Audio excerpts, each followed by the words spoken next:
wabarakatuh. Kayaknya sound systemnya udah bagus nih. Udah.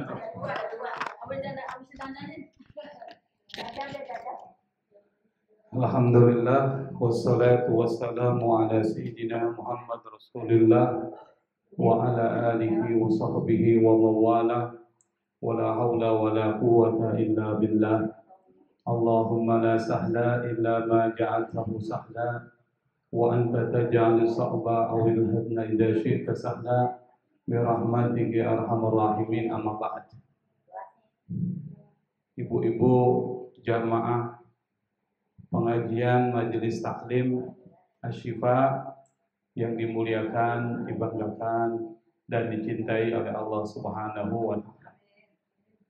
Alhamdulillah, sekali lagi kita bersyukur kepada Allah Subhanahu wa taala yang masih memberikan taufik hidayah kepada kita hingga di tengah banyak kesibukan kita masih diberikan kesempatan oleh Allah Subhanahu wa taala, digerakkan hati kita, diringankan langkah kaki kita, sehingga kita bisa hadir di satu majelis yang sangat dimuliakan oleh Allah Subhanahu wa taala.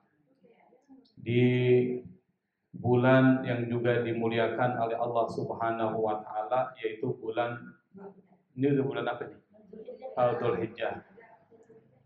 Setiap datang bulan Dzulhijjah tentu kita diingatkan dengan banyak peristiwa penting. Yang pertama adalah peristiwa haji, yang kedua adalah kurban. Yang kedua peristiwa ini tentu ada tokoh-tokoh penting, tokoh-tokoh besar di balik syariat haji dan syariat kurban, yaitu Nabi Ibrahim, Nabi Ismail, dan Siti Hajar. Nah, ketiga orang ini adalah tokoh penting yang berada di balik syariat haji dan syariat kurban. Nah, kalau bicara tentang haji, sebenarnya ibadah haji ini sudah ada lama. Bahkan fondasi dari Ka'bah, Baitullah, itu zaman Nabi Adam sudah ada. Yang nanti kemudian zaman Nabi Ibrahim itu mulai ditinggikan. Makanya dalam Al-Quran disebut wa'id yarfa'u Ibrahim qawa'ida minal bait. Jadi ingatlah ketika Nabi Ibrahim itu meninggikan. Kalau disebut meninggikan, otomatis sudah ada fondasinya. Betul Bu ya? Meninggikan berarti fondasinya sudah ada. Dan Baitullah, Ka'bah itu kalau dilihat ke atas itu berbarengan dengan Ka'bah yang ada di langit, di Sidratil Muntaha, di mana para malaikat tawaf di sana. Yang disebut dengan Baitul apa? Baitul Maqdis di Palestina. Baitul apa? Itu yang dekat. Baitul Ma'mur tuh dekat itu. Baitul Ma'mur. Jadi Baitul Ma'mur itu Ka'bahnya para malaikat tawaf. Di bawahnya persis satu garis Ka'bah Baitullah.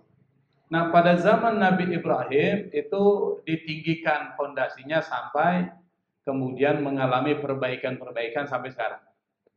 Wa id yarfa'u Ibrahimu qawa'ida minal bait. Dan ingatlah ketika Nabi Ibrahim membangun, meninggikan fondasi Ka'bah. Jadi semakin, kalau dulu masih ada fondasinya lalu ditinggikan oleh Nabi Ibrahim. Tapi kemudian setelah Nabi Ibrahim meninggikan Ka'bah sebagai kiblat, lalu kemudian turun perintah haji. Jadi perintah haji itu sudah ada di zaman Nabi Ibrahim.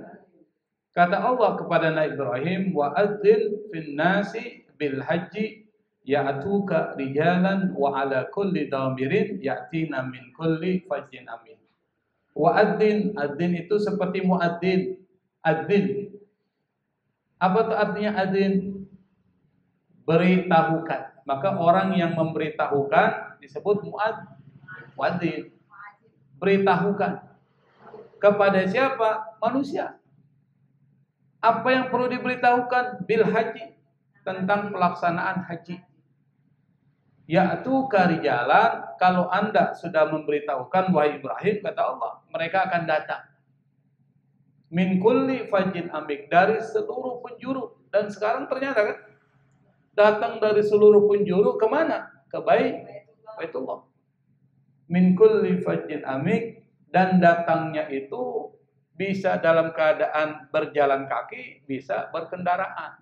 Berkendaraan itu menggunakan transportasi. Transportasi zaman dulu apa tuh? Onta, keledai. Tapi zaman sekarang capek naik onta, capek naik keledai, gantilah. Kalau dari sana bawa mobil, bus. Kalau dari sini naik apa? Naik pesawat. Itu namanya transportasi. Khidmatul muwasalah, transportasi umum. Makanya ibadah haji itu bukan untuk sembarang orang. Bagi siapa? Liman istata'a ilaihi sabila. Bagi yang mampu. Yang mampu itu mampu apa? Duitnya ada. Kalau nggak ada duitnya mau gimana? Mau beli tiket pakai apa? Ya harus ada duit. Yang nggak ada duit nggak wajib. Terus ada duitnya. Harus ada yang kedua, mampu kesehatan. Kalau dia nggak mampu berjalan, nggak mampu melaksanakan ibadah haji karena badannya itu nggak bisa menyesuaikan dengan pelaksanaan haji, karena haji itu berat, Bu. Apalagi kalau kita wukuf di Arafah atau pergi ke Musdalifah sampai ke Mina, capek ngelontar jumroh, itu jalan kaki tuh, nggak ada naik kendaraan, jalan kaki, capek tuh. Bagi orang yang nggak biasa itu berat. Maka disebut manis tato'a ilaihi sabila, yang mampu, berarti harus sehat. Dia punya kemampuan duit, lalu kemudian sehat, dia tidak pergi haji, maka itu nanti bisa mati dalam keadaan Yahudi atau mati dalam keadaan Nasrani. Mati ke dalam keadaan Yahudi berarti kafir. Mati dalam keadaan Nasrani kafir juga. Makanya harus mempunyai kemampuan uang, finansial, dan kemampuan kesehatan. Tapi kalau kedua ini sudah mampu, kita sudah bayar, berarti nunggu kesempatan. Apa itu? Kuota. Kita sudah bayar, tapi kan belum diberangkatkan. Kenapa? Karena harus mengikuti aturan negara. Karena ada itu kan yang dipulangkan tuh, dideportasi. Kenapa? Karena nggak ikuti aturan Saudi dan aturan negara. Sementara Saudi Arabia punya aturan. Indonesia punya aturan, harus ikuti. Artinya perintah Allah, Rasul, dan ulil amri itu pemimpin penguasa dipatuhi. Ikut, jangan jalan sendiri. Kalau jalan sendiri nanti bermasalah. Akhirnya dipulangin tuh. Banyak duit udah habis, hajinya nggak dapat, dan dihukum 10 tahun nggak boleh pergi haji. Itu dari Saudi tuh, jangan macam-macam tuh. Sama juga dengan orang yang melaksanakan umroh misalnya dan lain sebagainya, harus ikut aturan. Yang ketiga, istitoa itu mampu perjalanannya aman. Kalau ternyata banyak teroris, nggak wajib kita begitu. Kita punya duit, sehat, tapi keamanannya nggak bagus. Misalnya apa? Covid. Tuh, Covid 2 tahun tuh, kita nggak wajib tuh. Kenapa? Karena nggak aman. Kenapa nggak aman? Karena ada virus.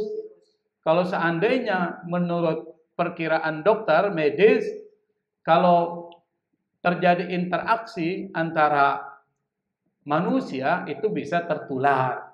Sementara ibadah haji, tawafnya itu pasti ada senggol-senggolan.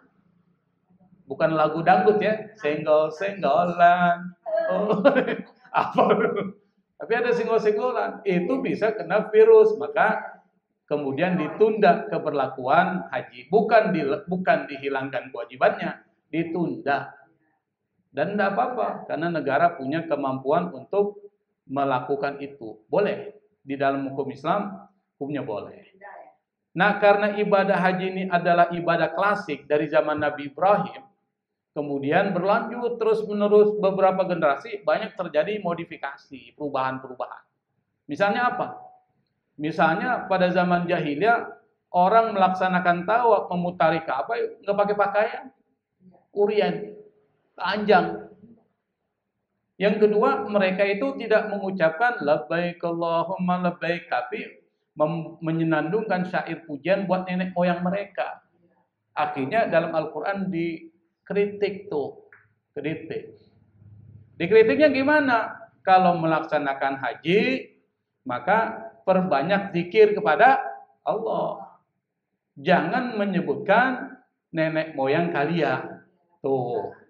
Kenapa? Karena orang Arab suka menceritakan kebaikan, kelebihan nenek moyang mereka, nasab keturunan.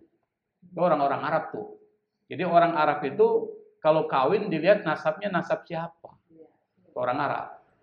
Beda kalau kita kawin ada duitnya enggak? Ada kebunnya enggak? Kontrakannya berapa pintu? Lain itu. Orang Arab dia keturunan siapa? Quraisy, bangsa Quraisy atau siapa? Kemudian zaman Islam datang, diubah lagi, dikembalikan ke asal. Jadi ada perubahan tuh. Makanya Islam sebagai agama itu ada 3 strategi. Ini perlu dijelasin nih. Strategi pertama, yang baik diambil, dilanjutkan. Misalnya apa? Sholat. Sholat itu dari zaman Nabi Adam sampai zaman Nabi Isa itu sudah ada. Kata Nabi Isa, Inni Abdullahi ataniyal kitab wa ja'alani mubarakan wa ja'ali nabiyan wa ja'ali mubarakan wa usani bis salati wa zakati madumtu hayya. Kata Nabi Isa direkam dalam Al-Quran, ini Nabi Isa, dia bilang, aku adalah hamba Allah dan aku diberikan oleh Allah Alkitab, Injil. Dan aku dijadikan Nabi, kata Isa. Dan aku dijadikan dimanapun aku berada, Allah memberkahi aku. Wa usani bis salati, dan Allah wasiat kepadaku melaksanakan salat. Kalau pengikut Nabi Isa ya salat. Pengikut Nabi Musa ya harus salat. Salatnya gimana? Sama dengan salatnya orang Islam gerakannya. Pertama, berdiri, ruku, sujud. Itu salat. Yang disebut dengan salat itu dalam bahasa Arabnya disebut dengan salito. Itu diambil tuh. Kata salat itu diambil dari bahasa Arabia. Arabia itu bahasa dulu, sekarang udah nggak ada nih. Lalu kemudian diambil oleh bahasa Ibrania. Bahasa Ibrania bahasa siapa itu? Bukan, Ibrania. Yahudi, Ibrani. Nah, kemudian dari Ibrani ini kata salat diambil oleh Islam menjadi salat. Melalui ahlul kitab siapa? Yahudi dan Nasrani. Nah, kata salat diakomodir menjadi bahasa Arab. Yang di dalam salat itu ada 3 unsur. Al-qiyam, war-ruku, was-sujud. Berdiri, ruku, dan sujud. Jadi ibadah para nabi itu sama. Bahkan kata Nabi nih, Nabi mengatakan, kami adalah para nabi, kata Rasul, diperintahkan untuk menyegerakan berbuka, mentakhirkan sahur, dan meletakkan tangan kanan di atas kiri pada saat sholat. Berarti sholatnya Nabi Isa, Nabi Musa, Nabi Adam, seterusnya sama tuh begini. Sama. Tetapi waktunya yang beda.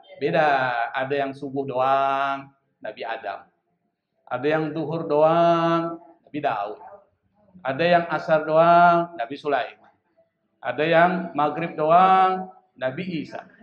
Ada yang Isya, Nabi Yunus. Kita umat Nabi Muhammad gabungin semua. Jadi kita lebih berat tuh. Digabungin semua tuh. Subuh, zuhur, asar, maghrib, isya. Jadi kalau dihitung waktu pagi, waktu petang, waktu malam. 3 waktu. Itu sejarahnya begitu. Haji sama. Itu adalah syariat dulu yang kita akomodir, kita ambil. Diambil, lalu kemudian kita laksanakan. Jadi yang pertama, strategi Islam itu adalah mengambil sesuatu yang dulu lalu dilanjutkan. Yang kedua, diambil, dimodifikasi, diubah dikit-dikit. Misalnya apa? Pada zaman jahiliyah, orang haji kan telanjang tuh. Islam datang, pakai pakaian ihram.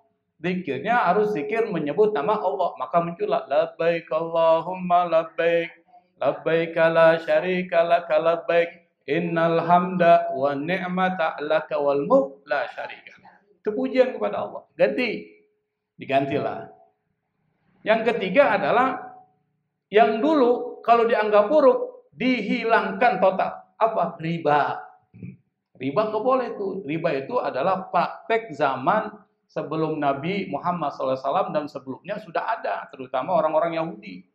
Riba itu apa? Anda kasih pinjam uang 2 juta, kembalinya 3 juta. Itu namanya riba tuh. Ada bunganya. Itu dihilangkan oleh Islam tuh. Ini nggak boleh nih. Khamar nggak boleh. Karena apa? Memberikan mudarat. Haji diambil dimodifikasi. Maka muncullah ayat-ayat tentang haji di dalam 3 surat. Surat pertama adalah Al-Baqarah. Al-Baqarah. Surat yang kedua adalah apa itu? Surat Al-Hajj. Jadi Al-Baqarah, Al-Imran dan Al-Hajj. 3 bicara tentang haji. Kalau kita buka Al-Imran, walillahi 'alan nasi hajjul baiti man istata'a ilaihi sabila, kewajibannya. Lalu kemudian Al-Hajj surat ke-22 itu banyak bicara haji. Dan yang kita akan bahas pada kesempatan ini adalah surat Al-Baqarah ayat 197. Dibuka Al-Baqarah 197. Yang punya Al-Qur'an. Dibuka, biar kita sambil ngaji tafsir dikit. 97. 197. Siapa yang mau baca?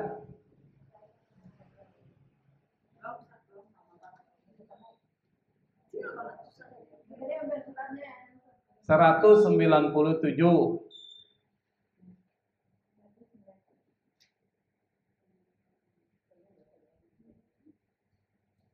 Siapa yang mau baca?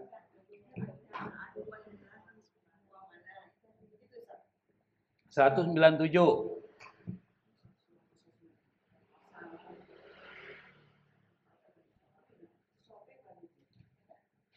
Ini kalau nyari duit gampang. Kalau nyari ayat susahnya minta ampun. Ya, coba baca.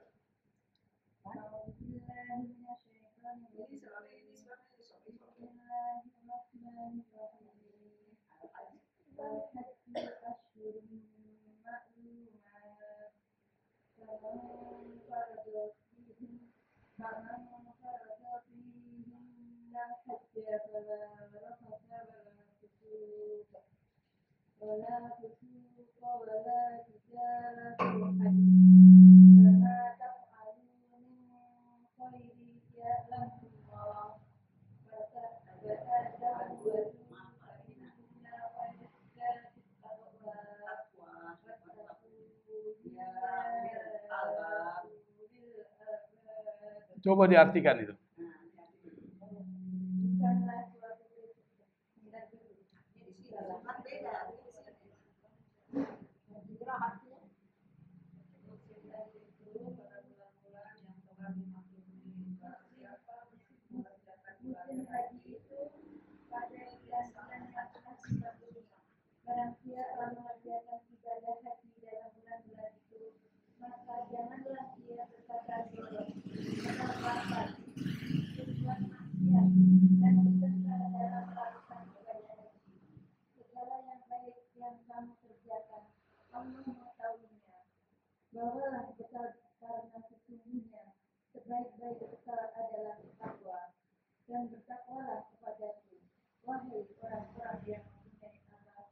Nah, itu ayat itu banyak pesan buat orang yang melaksanakan haji. Ini rata-rata udah pergi haji kan?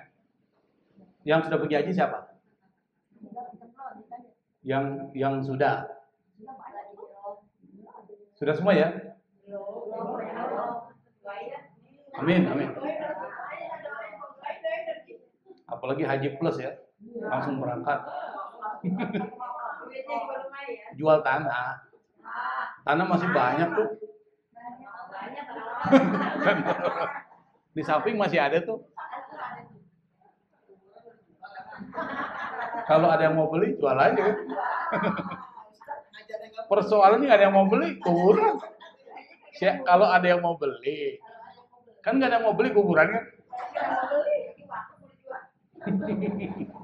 Oke, nah sekarang kita lihat al-hajju asyhurun ma'lumah. Haji itu dilaksanakan di bulan-bulan tertentu. Apa bulan tertentu itu? Bulan Syawal, Dzulqa'dah dan Dzulhijjah. Itu dianggap bulan haji. Makanya orang Saudi kalau setelah Syawal itu nggak boleh lagi orang melaksanakan umroh dari luar tuh. Ditutup. Tapi yang dalam boleh. Kenapa? Karena mereka mempersiapkan untuk ibadah haji 3 bulan itu. Nah, Nabi Muhammad SAW umrohnya 4 kali di bulan Dzulqa'dah. Jadi nggak di bulan lain, cuma bulan Dzulqa'dah. Tapi orang kita Indonesia nggak mungkin bisa umroh di bulan Dzulqa'dah karena udah ditutup oleh Saudi. Kecuali yang ada di Saudi, boleh. Kalau kita susah itu karena aturannya sudah disterilkan, dibersihkan hotelnya semuanya untuk persiapan jamaah-jamaah haji yang datang dari segala penjuru dunia.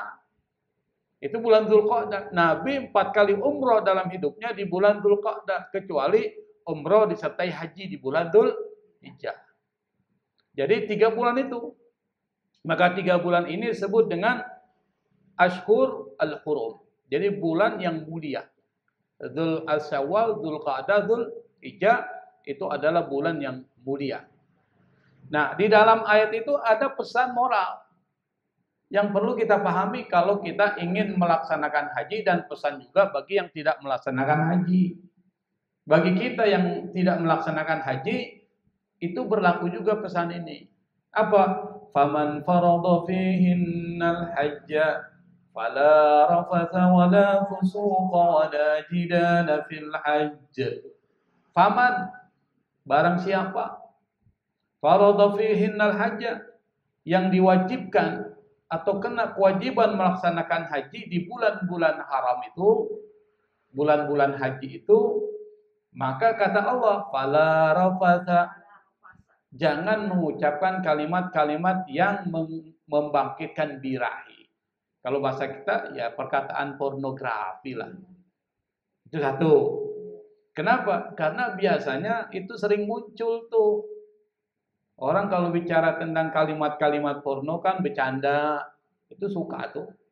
Maka itu dilarang oleh Allah. Berarti zaman dulu juga ada yang begitu.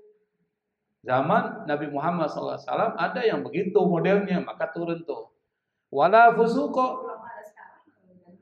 Apalagi sekarang banyak kan. Wala fusuqo, jangan mengatakan kalimat-kalimat yang melukai perasaan orang lain. Misalnya apa? Menghina, mencaci maki, kemudian membicarakan keburukannya dan lain sebagainya. Itu sering terjadi kita. Nanti kalau pergi haji, seringkali emosi kita enggak terkendali tuh. Kalau ada orang kayaknya mau marah mulu itu. Emosi kan? Nanti di tempat, di kamar itu bukan bergabung tuh. Lain watak tuh. Ada yang kalau kencing nggak disiram, bau marah gitu. Ada yang bau keringatnya, naudzubillah. Jadi sering ribut tuh. Ribut tuh. Kenapa? Dari masing-masing daerah membawa kebiasaan sendiri, membawa budaya sendiri. Kalau kita tidak mampu menahan emosi, sering ribut. Yang kedua, ucapan-ucapan kotor keluar. Dasar anak orang kampung. Oh, pasti orang kampung. Nggak tahu asih. Kalau kasih asih udah enak, maunya nggak pakai asih. Itu orang lagi bikin haji dia nyuci, sebelumnya gila tuh. Ya kalau nyuci sih nggak gila, nyuci gila. Maksudnya lagi diumumin itu, mau diumumin dia masih nyuci kan? Aduh saya lihat sendiri. Astagfirullahaladzim, kenapa bukan taruh aja gitu? Iya. Kita laundry aja di hotel kita. La ilallah. Makanya banyak hal-hal nanti yang belum melaksanakan haji itu pasti akan ngalami itu. Yang sudah melaksanakan haji Itu pelakunya. Ya enggak juga. Ustaz. Pelakunya. Aduh. Terutama ini nih. Saya bilangin justru yang barang ini jadi kita udah siap-siap deh, masih di kamar mandi masih dicuci. Orang udah ada pengumuman, udah kumpul gitu.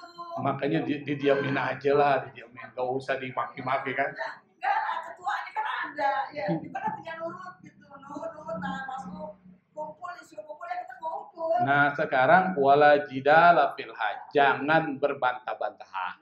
Kenapa? Sering debat, bertengkar, munculnya permusuhan, itu di haji itu. Coba aja nanti. Kalau kita nggak tahan emosi, mengendalikan emosi, wah ribut sudah itu. Kadang-kadang ada berantem. Ada orang yang biasa kalau makan maunya banyak. Jatah sudah disiapin 60. Karena dia suka makan banyak, diambil jatah orang tuh. Tinggal akhirnya satu orang nggak dapat. Bayangkan tuh. Pas, karena nggak mungkin lebih pas. Sudah ditentukan nama-nama ini. Tapi dia ambil, berarti ada yang dapat gitu. Ada yang tidak dapat satu. Nah, disitulah kita dilatih. Supaya jangan, Allah sudah tahu tuh, wala fala rafasa wala fusuqa wala jidala fil hajj.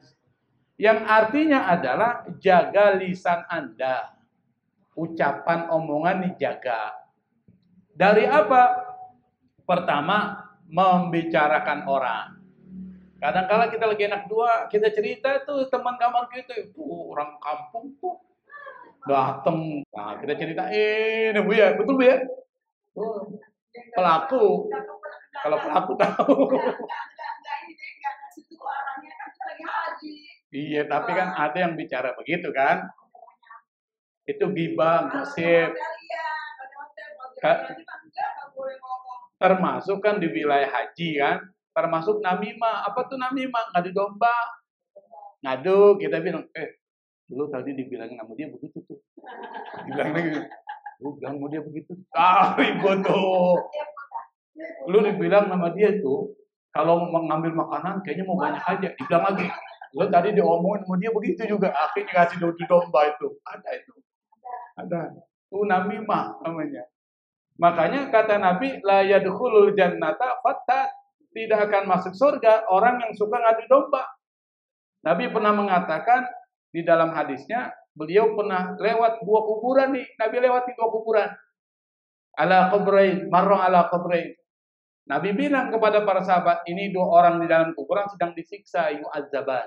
Sedang disiksa, diazab. Wa ma yu'adzabani fi kabir. Mereka ini disiksa bukan karena melakukan dosa besar. Nabi bilang. Nabi kemudian berkata, amma ahadukuma fakana la yastatiru min baul. Yang satu ini kalau kencingnya blak-blakan. Tahu blak-blakan? Enggak boleh ngelihat pohon, kencing. Seperti India, ya perempuan sama. Seperti orang India enggak boleh ngelihat pohon, nari kan. Kalau ini orang Indonesia enggak boleh ngelihat pohon, dinding, tembok, kencing. Terutama sopir-sopir tuh, sering tuh. Itu orang seperti itu kata Nabi, di kuburnya disiksa. Karena dia, atau orang yang istinjanya nggak bersih. Belum selesai, udah pakai celana. Padahal belum bersih, harus bersih. Yang kedua kata Nabi, wa ammal akharu fakana yamshi bin namimah. Yang satunya lagi, suka ngadu domba, itu yang kayak tadi tuh. Diadu sana, diadu sini. Kalau bahasa kita ya buzzer lah. Kerjanya kan ngompor-ngompor itu, mengadu domba. Yang berikutnya adalah ghibah. Ghibah itu bicarain keburukan orang. Di dalam surat Al-Hujurat ayat 12, coba buka Al-Hujurat ayat 12, surat 49. Supaya kita tahu tuh, banyak ayat-ayat bicara tentang itu. Jangan ghibah, jangan ngomongin orang. Ngomongin yang buruk ya, bukan yang bagus. Kalau yang bagus nggak apa-apa, yang buruk nggak boleh. Surat ke-49, bukan 49, 49. Al-Hujurat, ayat 12.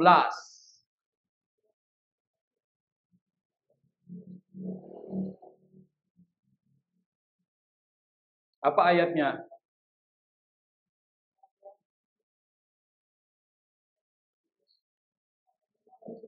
Al-Hujurat. Al-hujurat artinya kamar-kamar. Al-hujurat.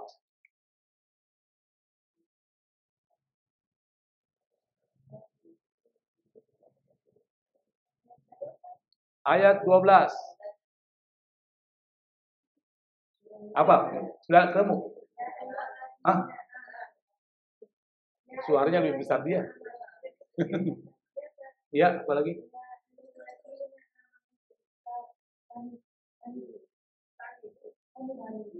Iya, itu ya.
Ya.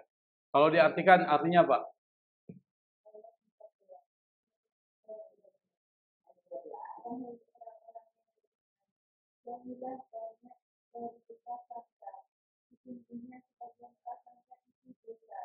Dan janganlah kamu mencari-cari kesalahan orang lain. Dan janganlah ada di antara kamu yang membimbing sebagai yang lain. Apakah ada di antara kamu yang suka memakan daging saudaranya yang sudah mati, untuk kamu merasa jijik dan takwalah kepada Allah. Sungguh Allah Maha Pengampun, Maha Penyayang. Allah menciptakan manusia. Udah sampai situ aja. Itu kelewatan.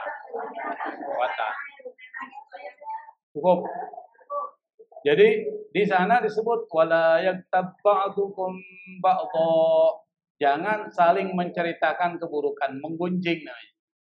Ba'dukum ba'dha, sebagian kalian terhadap sebagian yang lain. Kenapa? Ayuhibbu ahadukum ayyakula lahma akhihi maitan fakarihtumu. Apakah salah seorang dari kalian ingin suka makan bangkai saudaranya? Tentu kata Allah fakarihtumu. Pasti engkau akan jijik makan bangkai. Artinya apa?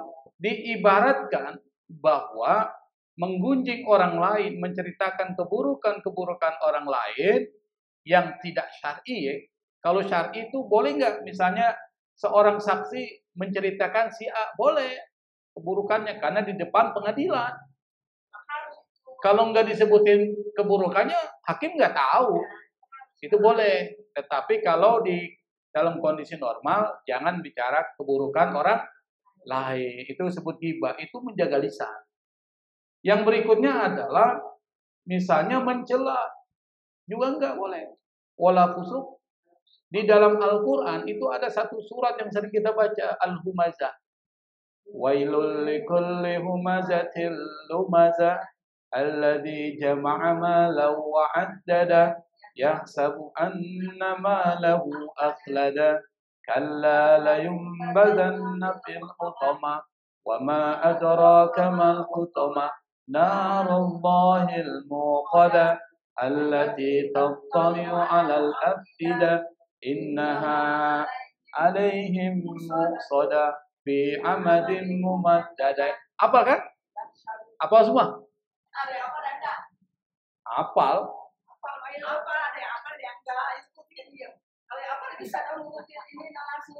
Diam berarti bukan nggak bisa. Diam itu mungkin dia lagi hemat suara.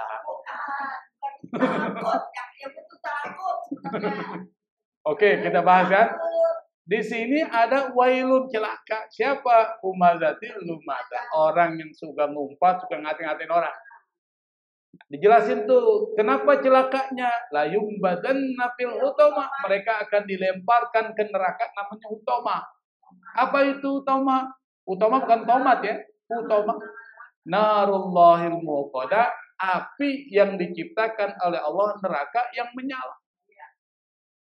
Yang menyalanya itu sampai membakar ke hati. Tattali'u alal afida innaha alaihim musada fi amadi mubad. Mereka akan diikat di tiang-tiang itu, dibakar tuh oleh api. Jadi diikat di tiang-tiang tuh bagi siapa? Itu yang suka mencela orang lain. Oleh karena itu maka kata Allah dalam Al-Quran, jaga lisan Anda. Kenapa? Salamatul insan fi hifdzil lisan. Nabi mengatakan manusia bisa selamat ketika lisannya dijaga. Dan itu terbukti. Kalau Anda ingin selamat, jaga lisan Anda. Yang kedua, barang siapa yang mengendalikan lisannya, Allah akan sembunyikan aibnya. Maka perlu jaga lisan. Meskipun ayat ini berlaku buat orang yang akan melaksanakan haji dan sedang melaksanakan haji, tetapi pesannya juga berlaku ke kita semuanya. Itu satu tuh pesan Allah. Jadi nanti kalau ingin melaksanakan haji, ingat pesan ini. Pesan yang kedua, apa pesannya?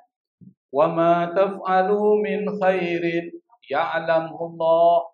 Kebaikan apapun yang kalian lakukan, Allah tahu. Artinya apa? Ketika Anda berada di tanah suci melaksanakan haji, lakukan banyak kebaikan. Khair. Khair itu artinya kebaikan yang bersifat universal. Apa itu? Misalnya bantu orang. Kalau ada orang lagi kesulitan jalan nih, kita bantu. Kalau ada orang yang butuh duit tuh, kita kasih. Kasih, melakukan banyak kebaikan di sana. Jangan pelit. Misalnya kalau ada orang yang bingung nih, arah pulang mau kemana, kita diemin, biarin nih ngasar. Biar rasain tuh, jangan. Tunjukin, tinggal di mana, oh di hotel ini, kalau kita tahu, kita kasih tahu. Kan banyak orang-orang tuh yang nggak ngerti bahasa Arab. Dia cuma ngerti, ihdinas siratal mustaqim. Dia tanya sama askarnya itu, mau kemana? Tunjukkan kami jalan yang lurus. Ihdinas siratal mustaqim. Cuma itu dia tahu. Kata askarnya itu tentara, maksudnya dia lagi nyasar nih orang. Kan dia tahu kan? Ihdinas siratal mustaqim. Cuma ditanya, di mana tinggal? Nggak bisa jawab. Hah? Nah, kalau ada gelangnya aman. Makanya tuh kalau orang pergi aja ada identitas, jangan sampai dilepas. Penting karena orang akan lihat, oh dia tinggal di hotel ini, nanti akan dikasih tahu jalan pulang. Karena banyak orang yang nggak ngerti, banyak. Kalau mau tahu, itu nanti orang pulang haji itu tanya aja, banyak orang kesasar. Apalagi masuk ke Masjidil Haram, banyak pintu. Atau Masjid Nabawi, pintunya banyak tuh, pintu satu, pintu dua, aduh pusing. Saya pernah nyasar juga. Kalau sana, mana nih? Pernah, tapi saya kan nyasarin cuma sekitar masjid doang kan. Muter-muter aja sampai. Cuma capek, dengkul capek. Jadi, wa ma taf'alu min khairin ya'lamullah. Kebaikan apapun kita lakukan, Allah akan catat. Sekecil apapun, wa may ya'mal misqala dzarratin khairan yara. Kalau kita melaksanakan kebaikan sekecil atom sedikit pun, ya atom. Sawi itu orang Arab nggak ngerti biji sawi. Allah akan tahu tuh. Allah akan tahu. Makanya kalau nanti pergi haji itu tadi banyak melakukan kebaikan. Tetapi pesan ini berlaku juga buat kita. Anda juga sama kata Allah. Yang tidak melaksanakan haji berlaku enggak? Al-ibrah bi umumil lafzi la bi khususis sabab. Kata kaidah usul fikih yang diambil itu pesan yang bersifat umum, bukan sebab khususnya ayat ini. Meskipun ayat ini khusus buat orang haji, tapi pesannya juga buat kita. Artinya apa? Mumpung Anda masih hidup, banyak melakukan kebaikan. Kalau ada tetangga, misalnya hidupnya pas-pasan, kita masak sayur, kasih lebih. Kasih 1 mangkok sayur, jangan airnya doang. Berserta isi dan dagingnya, sob. Kalau kita goreng tahu, kasih. Kasih. Karena mereka ini butuh. Jadi, Caranya seperti itu. Kalau ada orang yang punya kebutuhan, bantu. Kalau diutangin, dia nggak mungkin mampu bayar, bantu aja. Orang sudah hidup pas-pasan, disuruh bayar utang, setengah mati kan. Bantu aja, berapa, kasih. Tapi jangan sering dikasih juga, lama-lama jadi ketagihan. Kadang-kadang, enak dikasih terus nih, jadilah orang susah. Tapi bantu, tapi juga bisa memberdayakan dia. Ajak, kalau emang ada kerjaan, ajak kerja. Jadi kebaikan apapun dilaksanakan. Yang ketiga, وَتَزَوَّدُوا فَإِنَّ خَيْرَ الزَّادِ التَّقْوَى. Kata Allah, berbekallah, cari bekal. Jadi kalau mau melaksanakan haji, itu harus ada bekalnya. Bekal pertama ya bekal uang. Ayat ini turun mengkritik ada seseorang yang bilang bahwa dia nggak perlu nyari bekal, dia tawakal saja sama Allah pergi haji. Akhirnya turunlah ayat ini, kalau mau pergi haji, watazawwadu, cari bekal karena jangan nyusahin orang. Bekal apa? Bekal ketika tinggal di sana dia makan, dia punya uang untuk beli makanan. Tapi kita kan aman karena kita udah bayar di awal, karena dapat catering di hotel. Aman. Sekarang enak, dulu mungkin orang tua dulu itu harus masak sendiri. Bawa kompor. Iya. Sekarang udah catering, enak. Hot kompor, bawa cabai, macam-macam dibawa. Bawa beras. Tapi sekarang udah enak, semuanya udah ditanggung. Yang penting kita punya duit bayar. Tapi kata Allah, bekal yang sebenarnya bukan persoalan uang, tapi fa inna khairaz zadi taqwa. Yang disebut bekal yang sebenarnya adalah takwa kepada Allah Subhanahu wa taala. Apa itu takwa? Takwa itu adalah semua kebaikan ada di situ. Itu bekal. Apa? Misalnya hubungan baik dengan Allah bagus, salatnya bagus. Terus apa? Hablum minallahnya bagus. Hablum minannasnya bagus. Caranya apa? Tadi tuh lisan dijaga. Kalau ada ini dibantu. Lalu kemudian jangan nyusahin orang dan sebagainya. Itu hubungan dengan manusia bagus. Makanya orang-orang yang hubungan dengan manusia itu bagus, itu orang yang disukai orang. Kalau orang disukai oleh orang lain, tentu dia akan hidupnya sukses. Kenapa? Karena kalau dia mau bangun apapun, pasti orang akan bantu dia. Relasi bisnis, kalau jualan laku, ada orangnya baik. Kalau dia minta didukung, mau jadi ketua RT, dukung, karena orangnya baik. Tapi kalau orangnya nggak pernah bergaul, nyusahin orang, kalau kita lewat dikasih sesuatu kesandung kita kan, suka emang orang gitu. Jadi ketua RT, kepilih nggak? Ngapain gue milih dia? Kan begitu kan. Jadi bangun relasi yang bagus. Itu namanya takwa. Nah, salah satu bentuk takwa itu adalah misalnya wal kadziminal ghaiz. Kata Allah, menahan emosi marah itu bagian dari takwa. Coba kalau Anda buka surat Al-Imran tuh, wasari'u ila magfiratin mir rabbikum wa jannatin arduha as-samawati wal ardu uiddat lil muttaqin. Segeralah untuk mencari ampunan dari Tuhan kalian dan surga yang luasnya antara langit dan bumi. Surga itu luasnya antara langit dan bumi. Luas sekali. Buat siapa? Uiddat lil muttaqin. Buat orang bertakwa itu. Siapa orang bertakwa? Kata Allah disebutkan sebagiannya alladzina yunfiquna fis sarra'i wad dharra'i wal kadhiminal ghaidz. Yang pertama kata Allah, orang yang menginfakkan hartanya baik terang-terangan atau sembunyi-sembunyi. Ada yang sembunyi-sembunyi, nggak mau disebutin namanya. Di masjid ngasih uang 500.000, hamba Allah. Gitu. Pas dia dengar, dia bilang sama temannya, lu tahu nggak hamba Allah siapa? Gue tuh. Dia ketahuan juga. Harusnya jangan gitu. Hamba Allah udah, kita diam aja, nggak usah bilangin. Tahu nggak hamba Allah tadi? Gue itu. Kena juga dia. Besar loh. Nggak ada TV saya di rumah. Bener, tanya itu. Beli TV. Iya, mantan pacar. Wadarro, dalam keadaan sulit.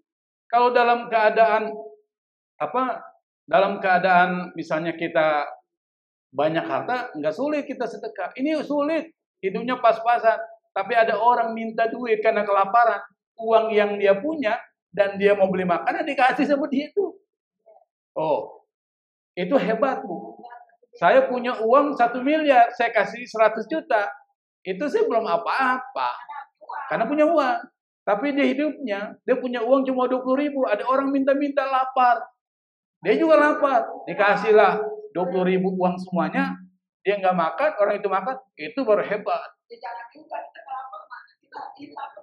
Kalau nyari pahala ya begitu. Fisara wa dharra, dalam keadaan sulit. Contohnya siapa? Ali bin Abi Thalib, saya cerita. Jadi Ali bin Abi Thalib hidupnya miskin. Menantu Nabi hidupnya miskin. Siti Fatimah pun miskin hidupnya. Padahal kalau dia mau diminta sama Nabi, Nabi doain, bisa aja. Nabi ditawari emas, bukan Mas Joko ya. Nabi ditawari emas, Nabi enggak bilang. Hidup 1 hari, makan, besok enggak makan, lebih aku cintai, sukai daripada memiliki semua harta di muka bumi. Nabi. Padahal kalau Nabi mau, itu emas. Kata malaikat akan gunung bukan jadikan emas, tapi nggak mau. Coba kalau saya tanya sama ibu-ibu, ini gunung gua ini mau kasih emas, jadikan emas, mau nggak Bu? Malah nawar sama malaikat, jangan emas lah, berlian, permata, atau intan, tambah tinggi lagi kan. Ini luar biasa Rasulullah. Kenapa? Rasul contoh. Kalau Rasulullah menerima, berarti umatnya akan seperti apa? Begitu tuh. Ali bin Abi Thalib miskin, dia khalifah juga miskin, pemimpin. Coba pemimpin kita.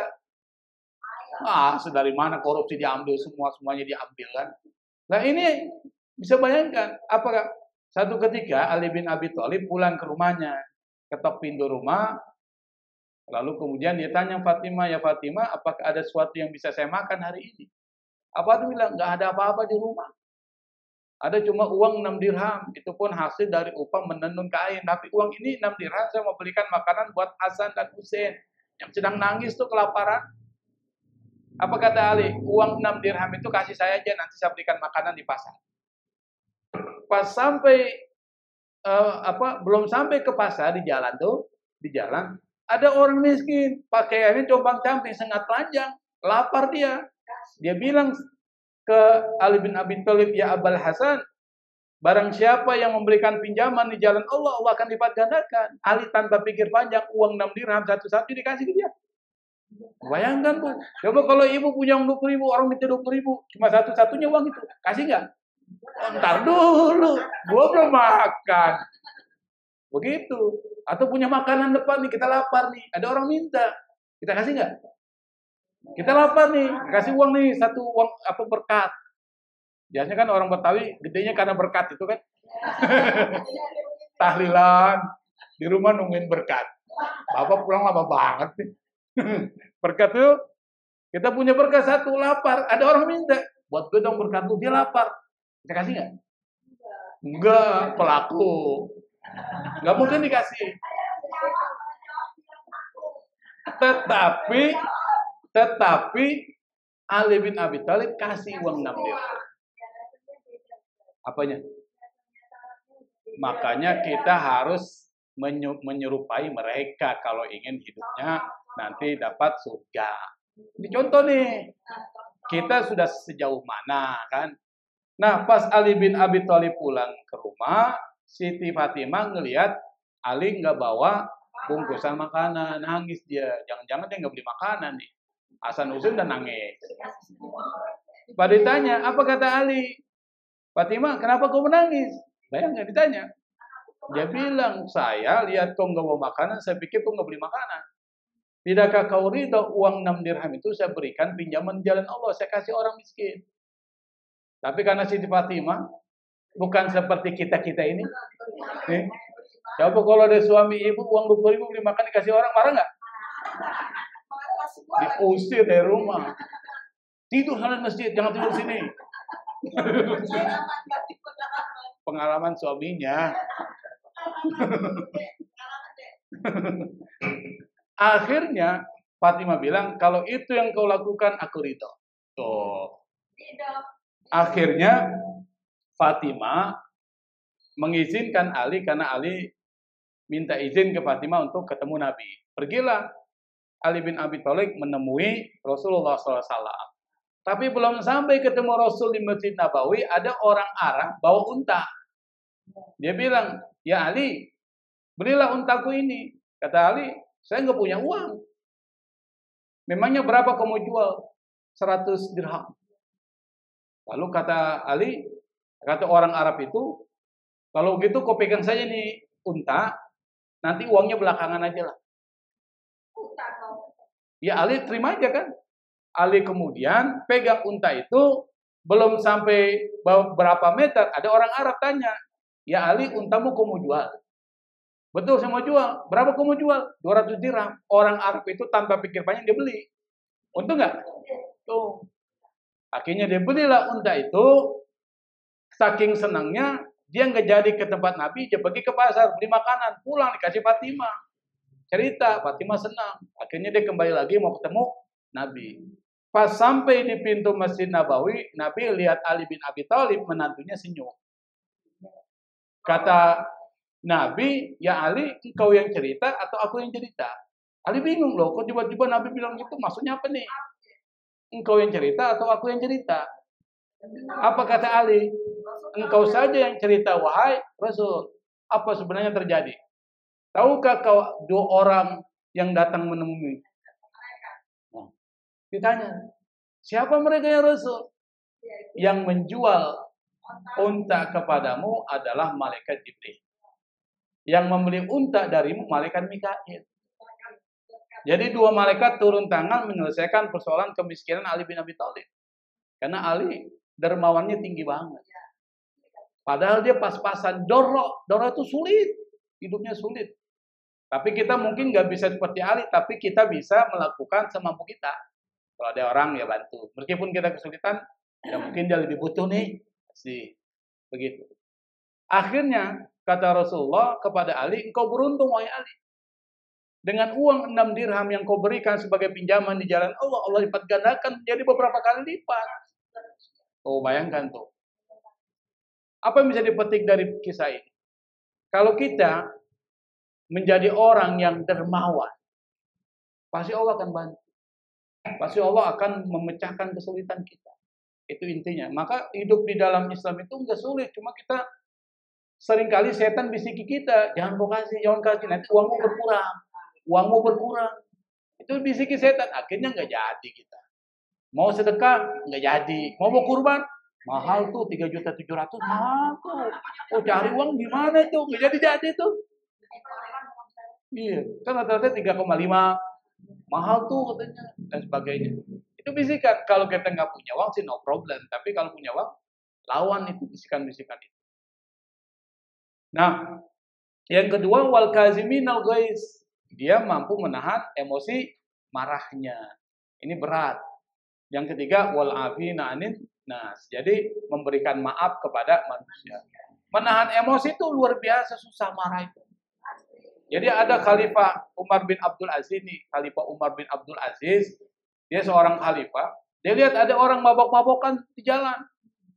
Tugas khalifah langsung dia tangkap orang itu kan, untuk diberikan hukuman cambuk karena mabok.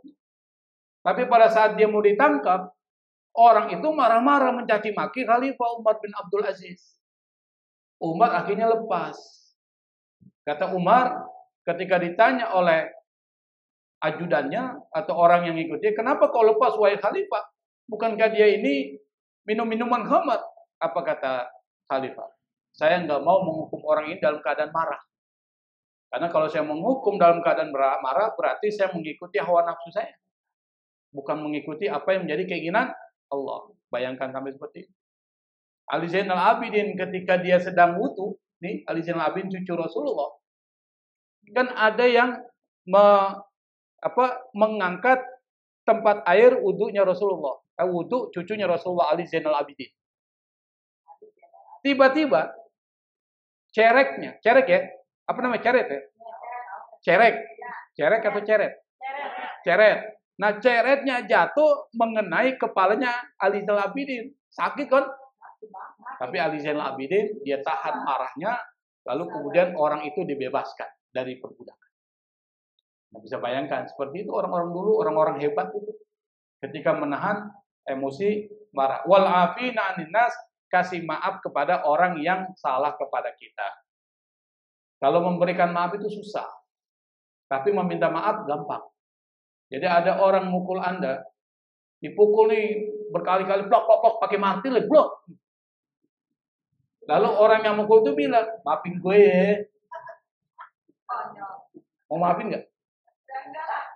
Nah, berat kan? Nah itulah kita. Makanya memberikan maaf itu termasuk cirinya orang bertakwa. Kenapa? Karena orang yang memberikan maaf pasti masuk surga. Mana ceritanya? Rasul pernah cerita. Terakhir nih, udah jam berapa sini? Udah lapar juga nih kepasaan. Yang enak kan jadi jamaah, yang tidak enak jadi ustaz. Ngomong, udah kering mulut nih. Belum. Belum. Kata Nabi, dia cerita nih ke depan sahabatnya. Nanti di akhirat, kata Nabi, ada 2 orang berseteru. 2 orang. Yang satu bilang ke Allah, ya Allah, saya tidak rela dulu waktu hidup di dunia, saya pernah dizalimi oleh dia, barang saya pernah diambil sama dia. Saya minta dikembalikan. Allah bilang sama yang kedua itu, yang ngambil barangnya dia waktu di dunia, yang zalimi dia, kembalikan itu, apa yang menjadi haknya. Kebaikan-kebaikanmu kasih ke dia. Apa kata orang itu? Orang itu bilang, ya Allah, sudah nggak ada lagi kebaikan yang saya miliki. Sudah habis. Udah banyak minta sama saya. Habis saya nggak punya. Akhirnya Allah bilang kepada yang pertama. Apa dia bilang? Apa yang kau inginkan dari dia? Kalau memang kebaikannya udah nggak ada, keburukan-keburukan saya dipikulkan ke dia. Oh, bayangkan kalau dia udah jangan macam-macam sama orang. Apalagi ngambil tanah orang. Hati-hati tuh. Satu jengkol kusur. Hati-hati. Akhirnya, Rasulullah ketika cerita, Rasulullah menangis di hadapan sahabat. Itulah yang terjadi pada saat hari kiamat, di mana orang nggak peduli sama orang lain. Anak nggak peduli sama bapaknya, bapak nggak peduli sama anaknya, suami nggak peduli sama istrinya, istri nggak peduli sama suaminya. Kenapa? Masing-masing sibuk dengan dirinya sendiri. Masing-masing memikirkan gimana dia selamat dari siksa neraka. Itu nanti akan terjadi begitu. Rasulullah nangis. Akhirnya Allah bilang kepada orang yang dizalim, bilang, irfa wajhak, irfa rasak, angkat kepalamu, dongakkan. Pas dia angkat, dia kaget. Ternyata ada istana-istana besar terbuat dari emas dan perak berkilauan, indah sekali. Orang itu tanya, ya Allah, ini apa ini? Buat siapa ini? Apakah ini buat para nabi, para rasul, atau orang-orang yang mati syahid? Apa kata Nabi? Buat orang yang mampu membelinya. Orang itu tanya, orang yang dizalimi itu tanya, buat orang yang membelinya, beli pakai apa? Kamu juga bisa membelinya, kata Allah. Bagaimana cara membelinya? Maafkan saudara. Suruh maafin saudaranya. Akhirnya orang itu seketika langsung dia maafkan saudaranya, lalu Allah bilang kepada dia, gandeng tangan saudaramu, masuklah bersama ke dalam surga yang merupakan milik. Jadi masing-masing di bawah itu masuk surga, sama-sama masuk surga, kan enak kan? Meskipun dia di dunia pernah dizalimi, tapi kata Allah maafin. Makanya setelah selesai Nabi cerita, Nabi berkata kepada para sahabat, kalau kalian hidup di dunia, jangan suka memberikan kesulitan dan kezaliman kepada orang lain. Artinya apa? Jangan suka berantem lah. Jangan suka mengambil hak orang lain. Karena akan terjadi seperti kasusnya orang yang diceritakan Al-Rasul. Meskipun Rasulullah belum meninggal, kiamat belum terjadi, tetapi ini gambaran dan itu akan terjadi. Kalau bahasa film ada cuplikannya. Oh, cuplikan. Cuplikan itu artinya sudah kelihatan ini filmnya akan begini nih. Rasulullah ceritain. Ini akan terjadi seperti itu. Makanya kata Rasul, jangan bikin sulit orang lain, hidup diperbaiki, jangan mengambil hak orang lain. Saya pikir ini yang bisa saya sampaikan. Mudah-mudahan bisa memberikan inspirasi, motivasi untuk menjadi lebih baik lagi. Yang pertama, yang perlu kita lakukan, jaga lisan kita. lisan kita dijaga, insya Allah kita selamat. Yang kedua, perbanyak melakukan kebaikan sekecil apapun itu. Dan yang ketiga, cari bekal Anda, dan bekal yang terbaik adalah takwa. Karena kalau kita pulang kepada Allah, harus ada bekalnya. Kalau nggak ada bekal, hidup kita akan susah. Wallahu musta'an. Assalamualaikum warahmatullahi wabarakatuh.